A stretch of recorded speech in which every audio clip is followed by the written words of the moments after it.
My Weirder School, Book Number 4.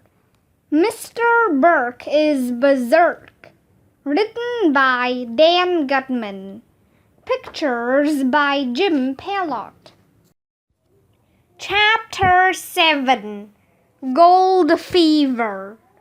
"Gold!" shouted Ryan.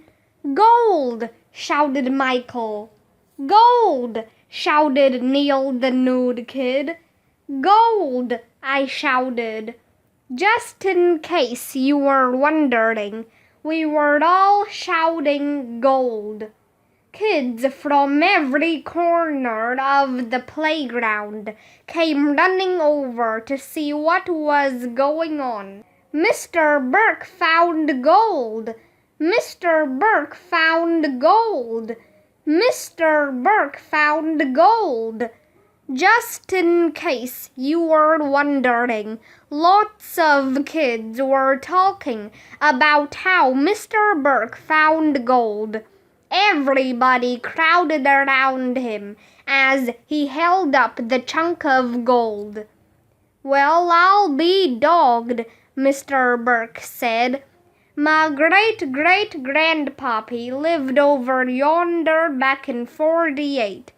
He told me there was a heap of gold left in the ground after the big gold rush ended, and I reckon it was right here." Mrs. Jaffe came running out to the playground. "What's all the fuss about?" she asked.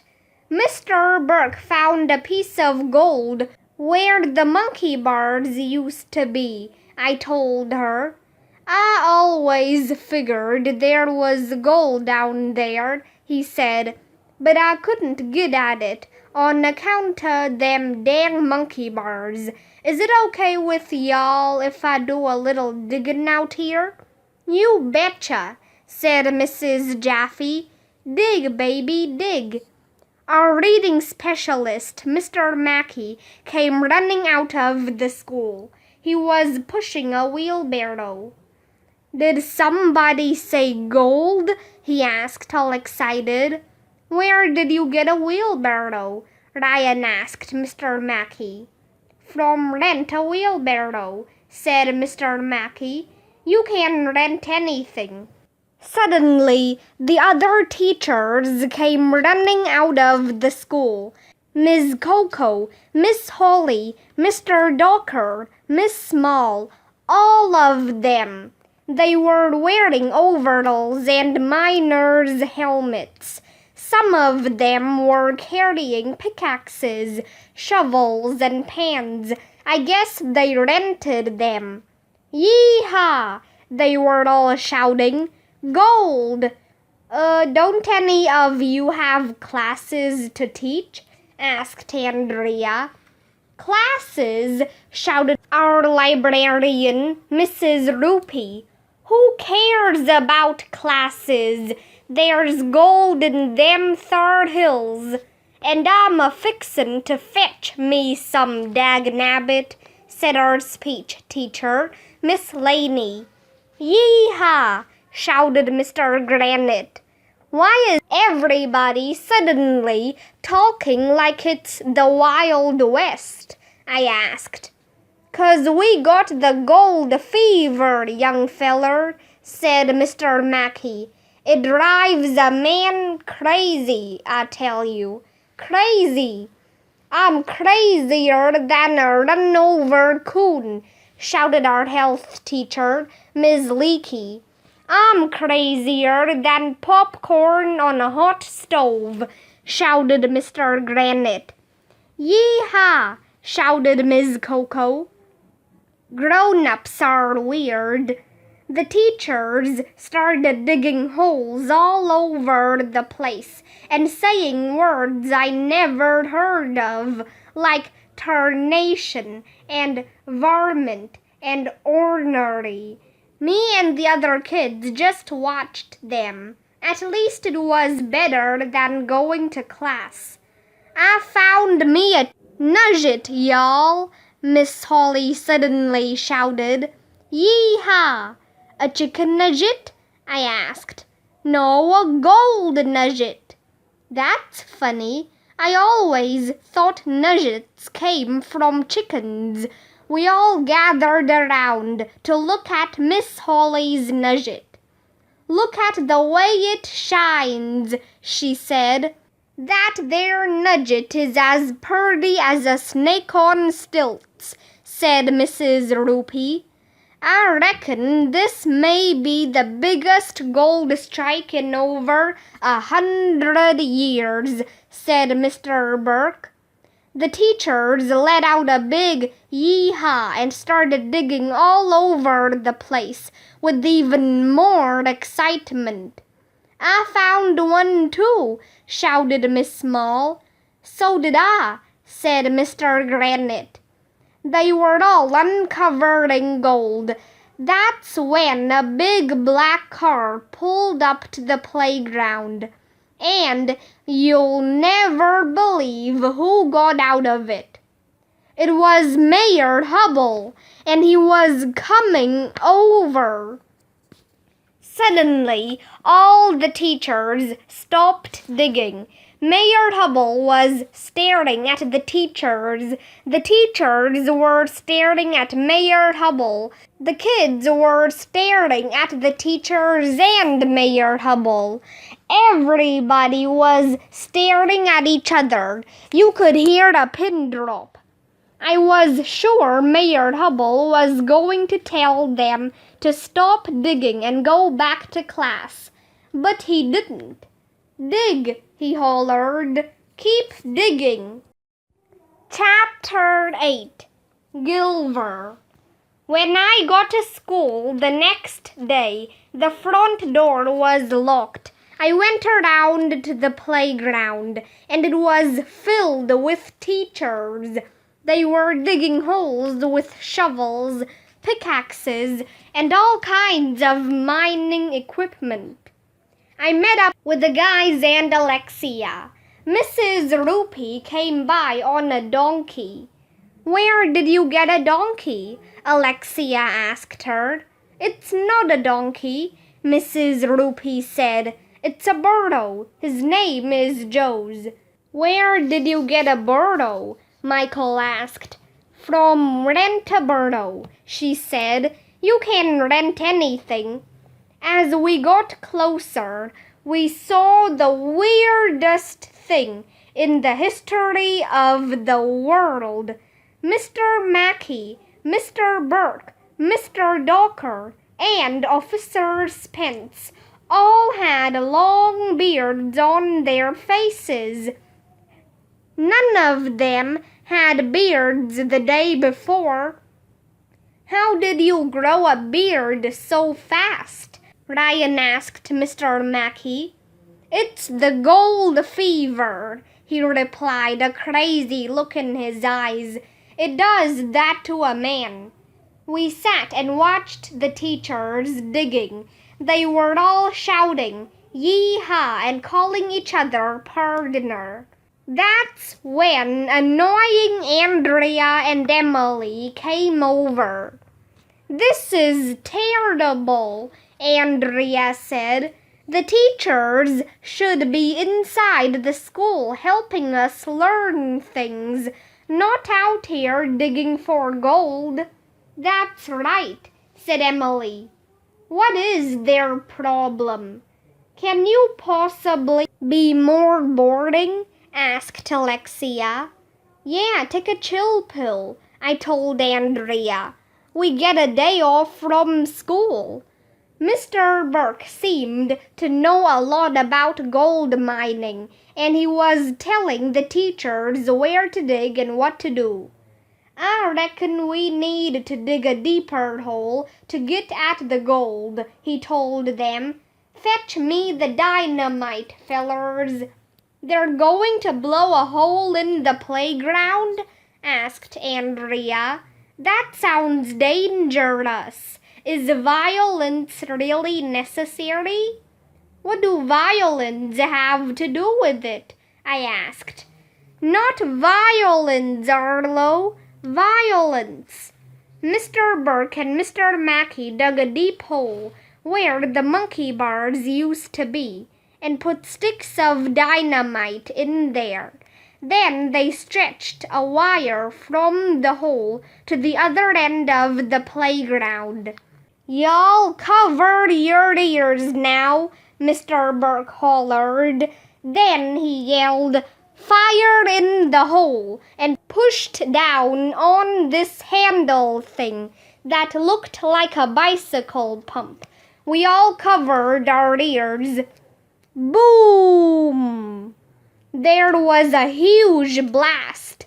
Rocks and dirt went flying all over the place. It was awesome. We got to see it live and in person. You should have been there. "Wow," we all said, which is Mom upside down. Blowing stuff up is cool. There should be a TV channel that shows nothing but stuff being blown up all day long. The explosion blew a giant hole in the ground. The teachers all ran over, yelling "Yee-haw!" They climbed into the hole with their shovels and picks.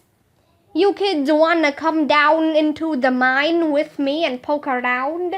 Mr. Burke asked us. "Yeah," said me and the guys and Alexia. "I don't want to get my school clothes dirty," said Andrea. "Me neither," said Emily. "Can you possibly be more boring?" asked Alexia. The rest of us climbed into the mine with Mr. Burke. It was dark down there, but some of the teachers had lights on their helmets, so we could see. They were digging for a long time, but nobody found any gold, and then Mr. Burke suddenly hit something sharp with his shovel. "I think I found something," he said. "Is it gold?" I asked. "No." "Is it silver?" asked Alexia. "No," Mr. Burke said as he looked at a shiny thing in his hand. "It's even more valuable than gold and silver. It's Gilver." "Gilver?" asked Ryan. "I never heard of Gilver." "What's Gilver?" asked Neil the nude kid. "Gilver is a combination of gold and silver," Mr. Burke said excitedly. "Yee-haw!" shouted Mr. Mackey. "It's more valuable than gold. It's more valuable than silver. It's Gilver! Gilver! Gilver!" In case you were wondering, all the teachers were shouting Gilver. "This place is filled with the stuff," said Mr. Burke. "It's bonanza." "We hit pay dirt," shouted Mr. Mackey, jumping up and down and clicking his heels together. "There must be millions of dollars worth of Gilver down here." "Billions," shouted Miss Mall. "Trillions," shouted Mr. Granite. "Do you have any idea what this means for our school?" said Mrs. Jaffe. "We can bring back the art and music programs. We can buy new computers and smart boards for every classroom," shouted Mrs. Yonkers. "We can turn the water fountains back on," shouted Ms. Leakey. "We can buy toilet paper for the bathroom," shouted Miss Lazar. "Yee-haw!" the rest of the teachers shouted. All our problems were solved. Chapter 9. The Gold Rush. The teachers filled bag after bag with Gilver and carried the bags out of the hole. Mr. Burke told us not to say a word about the Gilver to anybody. But it didn't matter. Thanks to all the yelling and shouting, Word got out. 5 minutes later, people with overalls and hard hats and shovels were streaming into the playground from all directions. Some of them came on dog sleds. Some were in covered wagons. I guess they rented them. The next thing we knew, the playground was filled with tents and people making campfires, cooking victuals, and playing harmonicas. It was a real Kodak moment. Yee-haw, one guy said. I'm hankering to get me a heap of that Gilver. Hey, we were here first, you no-good rascal, said Mr. Mackey. It's our Gilver. Finders keepers, said another guy. This is a public school, you vermin, so it's public property. It looked like a fight was going to break out, but that's when the weirdest thing in the history of the world happened. Channel 7 News is on its way. Channel 7 News is on its way. Channel 7 News is on its way. In case you were wondering, everybody was saying that Channel 7 News was on its way. TV? Cameras? Shrieked Andrea. How does my hair look? Eek! We're going to be famous! Shrieked Emily. Sure enough, a few minutes later, the big van pulled up with Channel 7 News written on the side, and you'll never believe who got out of the van. It was Mrs. Lily, this reporter who helped us make a newspaper about our school. Some guys from the news van set up equipment, and Mrs. Lily stood next to Mr. Burke. This is Mrs. Lily of Channel 7 News, she said into a microphone. I'm reporting live from elementary school, where Gilver, a rare combination of gold and silver, has been found in the playground. With me is Mr. Burke, the school groundskeeper.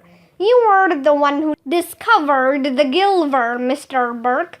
Tell me, how do you feel right now? I feel like I could eat corn on the cob through a picket fence, Mr. Burke said. I beg your pardon, asked Mrs. Lily.